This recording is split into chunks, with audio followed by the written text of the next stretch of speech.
America's Navy stands as the world's most powerful, but China's fleet is closing in fast. Trump's return has sparked a bold push: expand shipbuilding, boost unmanned tech, and focus fully on deterring China. The mission? Prevent a Taiwan invasion before it starts. But rebuilding a navy isn't instant, and time may be running out. Deep dive. Today we're tackling a topic that's, well, pretty essential for understanding the current global landscape, especially if you're navigating international affairs, defense policy, or maybe even preparing for exams where these dynamics are key. We're diving deep into recent developments concerning the U.S. Navy, its challenges, and the really significant strategic shifts being outlined by the new administration in Washington. We're using a stack of recent source material you've brought. That's right. And this isn't just about counting ships, It's a complex, rapidly evolving situation. It's got major implications for the global balance of power, the industrial base that supports it, and, frankly, the relationships between nations. Exactly.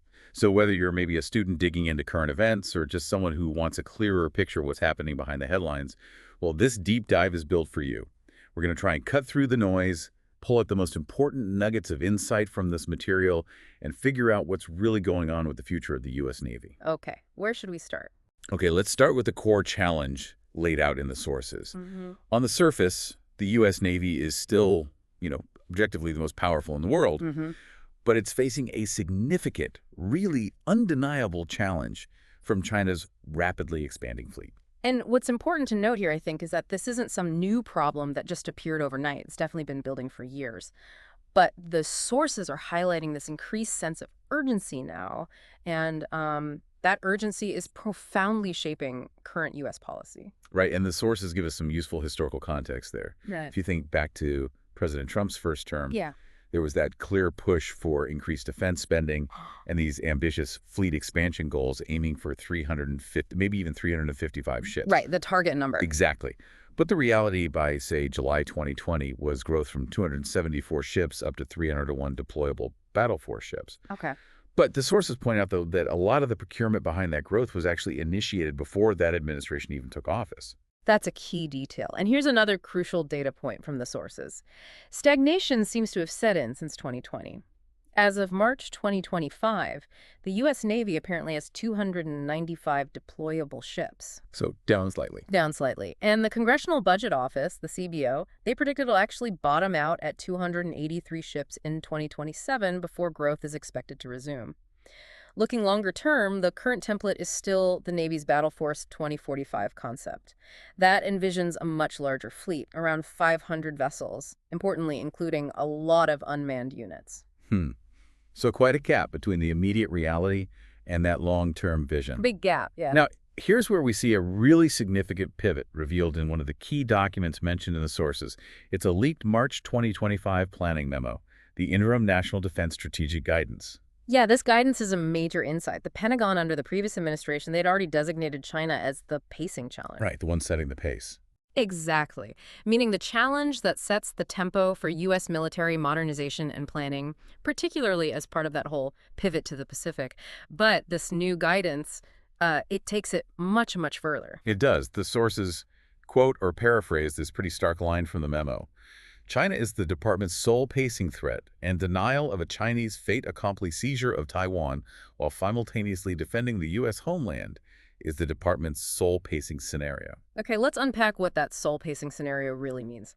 It's a dramatic shift. It directs force planning to exclusively consider conflict with Beijing. Exclusively? Wow. Yeah. Essentially, every decision about what ships to build, what weapons to buy, how to train troops, where to station them, it's now being filtered primarily through this one potential conflict scenario: deterring or defeating a Chinese invasion of Taiwan while also protecting the U.S. homeland. So what is it? Well, it means the U.S. is explicitly willing to assume risk in other regions.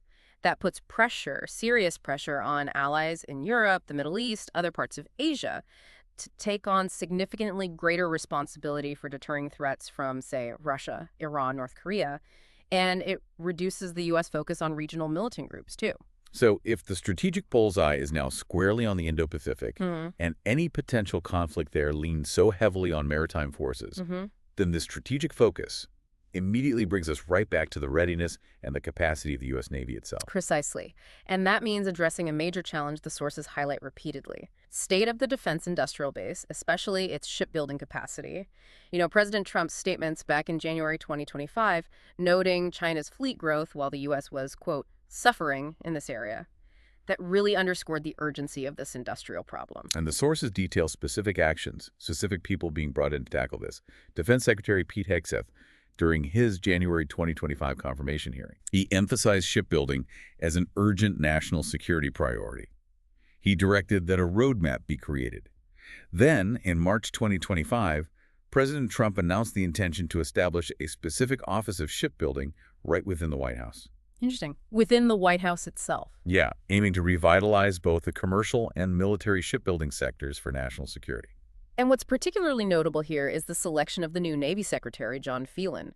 The sources highlight his background. He's a financier, no prior government or military experience. Unusual, maybe. Very. And the sources explicitly state he was chosen to shake up the status quo. He's been quoted describing the U.S. Navy as being at a crossroads, facing systemic failures. What kind of failures? Well, that includes major maintenance backlogs, consistent cost overruns and delays on programs, failed audits, the whole list. He's signaling a commitment to a results-oriented approach to fix these really deep-seated issues. So what are some of the specific challenges he's pointing to within this industrial base, according to the material we have? Oh, the sources detail quite a list. You've got insufficient and, frankly, outdated infrastructure in the shipyards, a significant lack of skilled labor, that's a huge one, the difficulty of speeding up construction while also trying to control costs. Always a balancing act. Always. Plus, the critical need to replenish munitions stockpiles and that massive maintenance backlog he mentioned, which keeps ships sidelined for way too long. And to tackle all this, the sources outline some potential approaches being discussed. What's on the table? Yeah, Phelan has spoken in sort of general terms about using incentives for the industry, holding contractors more accountable when they miss targets on cost and schedule, and potentially increasing competition for components, maybe breaking things up more. However, he's also, wisely, I think, called for a thorough root cause analysis of these problems before proposing concrete, detailed solutions, which suggests, a recognition that quick fixes probably won't solve these systemic issues. Okay, all this strategic pivoting and industrial fixing, it sounds incredibly expensive, which naturally brings us to the critical question. How is this actually going to be paid for? Yeah, this is a key point where the new administration appears to be taking a significantly different path from what was previously proposed. The sources mention that the previous administration's Defense Secretary, Lloyd Austin, had put forward proposals for a pretty substantial increase in defense spending, roughly $50 billion per year over previous projections, starting in FY 2026. Wow, $50 billion a year extra. Yeah, potentially leading to a total increase of over $1 trillion by 2028. Big numbers. Huge numbers. But this new administration, according to the sources, is backing away from advocating for such large overall budget increases, at least for now. Instead, their fiscal focus seems to be on finding significant savings within the existing budget. How? Well, the plan mentioned is an annual reallocation of around $50 billion. And where would that money come from? That's the question. The sources state the intention is to reallocate funds from programs deemed lower priority. They cite examples like climate change initiatives, diversity programs, and redirect those funds to key procurement accounts for things like ships and weapons. They also mention plans for drastic cuts to the civilian workforce within the Department of Defense, the DoD, assuming there are substantial inefficiencies there. How drastic? The sources specifically note discussions of cutting maybe 50,000 to 60,000 civilian positions. Wow. So based on the sources, what are the potential implications of this reallocation approach? Can they actually find that much money internally? Well, the implications are a major point of discussion in the material, as you expect. If internal DoD savings can be realized at this scale, the sources acknowledge it could significantly help fund critical modernization programs across the services. Right. They cite analysis from the CBO back in January 2025, which predicted the Navy's average annual procurement needs at $40 billion, compared to the Navy's own estimate of about $33.2 billion. Okay, so a gap there already. A gap. And the CBO analysis also concluded the Navy's total budget would need to rise to $340 billion per year by 2054 to fully implement their 2025 plan. $340 billion a year. Yeah. So the sources point out that reallocating tens of billions could potentially make a big dent in that long-term funding gap without requiring massive overall budget increases. Could. But, yes, there's a but. The sources also highlight serious concerns raised by defense analysts about this whole approach. As you'd imagine, what are they saying? Well, most analysts cited in the sources are pretty skeptical that savings of this magnitude can actually be found without inevitably cutting into vital accounts like training, maintenance, personnel. The things that actually impact readiness now. Exactly, which could actually harm operational readiness. Furthermore, they warned that drastic cuts to civilian staff could negatively impact readiness and, ironically, undermine essential oversight of R&D, research and development, and the whole process of buying new equipment acquisitions. So cutting the people who oversee the spending might not save money in the long run. That seems to be the concern. The sources indicate it remains pretty uncertain whether the administration can truly achieve these savings without some serious unintended consequences. Okay. Moving from the overall strategy and the tricky funding situation to the specific ships themselves, the sources clearly indicate that even with these goals for fleet expansion, not all current programs are necessarily safe. Some might face cancellation if they're seen as troubled, or maybe just don't align with these new, sharper priorities. This raises an important question then. What programs are likely safe, and what might be on the chopping block? Good question. The sources identify a few programs considered pretty integral. The Columbia-class strategic submarine that's critical for nuclear deterrence, it's expected to continue without cuts despite having some delays. Makes sense. The Virginia-class attack submarines also remain a high priority. And the sources suggest the FAXX, that's the Navy's planned sixth-generation manned carrier-based strike fighter, is also expected to get approved. Okay, so the big strategic platforms seem okay.